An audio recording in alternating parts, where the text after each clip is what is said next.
This morning, negotiations continue on the coronavirus relief bill after hours of talks yesterday produced very little progress. Unemployment benefits, liability protection for businesses, and relief for state and local governments have been major sticking points. Well, guess what? They're practically the whole major thing. What we need is bipartisanship. And right now, we're going to talk about some. Two senators are pushing a bill to help small businesses while sidestepping negotiations for the larger package.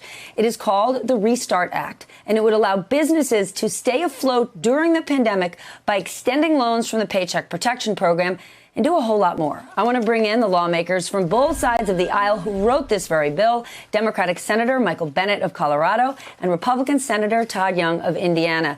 Welcome to you both. Senator Bennet, I want you to talk about the bill and how specifically it's going to keep small businesses open, because right now we're on a path that a year from now, we're only going to have chain restaurants and big box stores. Stephanie, thanks so much for having the two of us. You're absolutely right about that. If we don't do something, we're going to lose hundreds of thousands of small businesses that are the key to us, to our economy, but also to who we are as a culture. And I think Todd and I think it's important that we not do that. So what we've proposed is that for the companies that are hardest hit in this pandemic, that have seen the largest revenue decline, they ought to have loans available to them that are backed by the federal government, that allow them to pay for their working capital over the last 6 months of this year, pay back those loans over a 7-month period, but be to the extent that they use those loans to pay for debt, to pay their rent, to pay for payroll and benefits, that ultimately those loans be forgivable. And it's a reflection of the reality that the first program, the PPP program, was a good and useful start, but it's not going to bridge small business into the other side of this pandemic. And that's what Senator Young and I are trying to do. Everything that you're laying out, or that Senator Bennet has laid out, Senator Young, makes perfect sense. And much of it was missed in PPP. So are you willing to accept the over $600 billion that has already been given out, and accept that a lot of those businesses weren't hurting and didn't need the money, but no big deal, they got it, we'll just let it roll? Yeah, I think I'm actually very proud about how Republicans and Democrats came together and were able to put together the first Paycheck Protection Program. I think we saved 50 million jobs over the course of that. But at the time, you and others will recall, we weren't sure how long it would take to navigate this virus or to overcome this. Clearly, we're now at a point where it's pretty obvious that this virus is going to be around for a while, and these businesses are going to need additional assistance if they're to survive. So we think a longer term program, 6 months or more of additional assistance of long-term working capital, is appropriate so that we can make sure that, as you say, Stephanie, we don't emerge from this with just chain stores and big box stores. Instead, our local restaurants, our veterans organizations, our manufacturing operations, the pillars of our local communities need to survive. And our objective here is to make sure that they do. And on the back end of this virus, that all these hardworking Americans have a place to go back to work. Assuming your bill passes, Senator Young, how quickly would business owners get the money? One of the issues with PPP, there was a lot of the language you talk about originally designed to be in it. For example, businesses would have had to prove that their revenue was down 25 to 50% from where it was last year. That language was removed to get the money out faster. So unfortunately, a lot of very healthy businesses got the money because they wanted to get it out quickly. Let's say yours goes through. When can those businesses get this cash?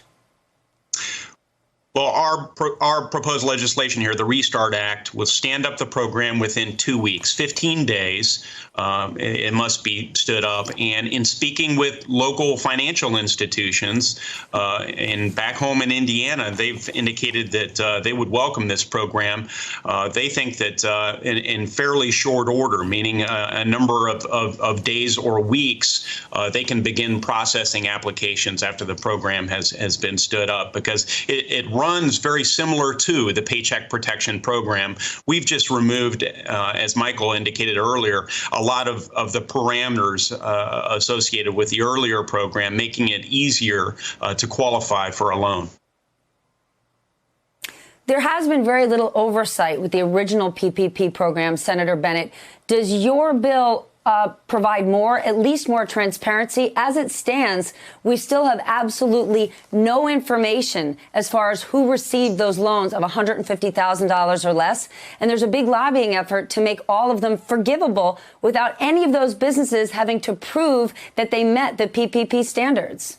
I think, first of all, in our case, as Todd said, the revenue threshold, I think, will be enforced and is different from what they had in PPP. And I think that will make a difference. The use of proceeds also will make a difference, too. And then you're right, Stephanie, we have to have transparency on this. And we've passed that in a bipartisan way in the earlier COVID bills. The administration, in particularly President Trump, has not been thrilled with that. And he's put up roadblocks in terms of, the Inspector General's ability to be able to do the work they need to do. And this is a moment where Congress is going to have to stand up and do the oversight that's required. I think when you look at a bill like the one Todd and I have proposed, it's very, very rare to see 47 senators support a bill like this, almost equally Republican and Democrat. That's not easy. I've seen it on stuff like postage stamps and commemorative coins. I haven't seen it on something that's hard like this. And every single one of us is going to have a stake in making sure that the bill, that the program is administered properly and that there's the oversight that's required. And that's a good reason, once again, to have bipartisanship rather than just a partisan process that one party owns and the other doesn't. Hey there, I'm Chris Hayes from MSNBC. Thanks for watching MSNBC on YouTube. If you want to keep up to date with the videos we're putting out, you can click subscribe just below me or click over on this list to see lots of other great videos.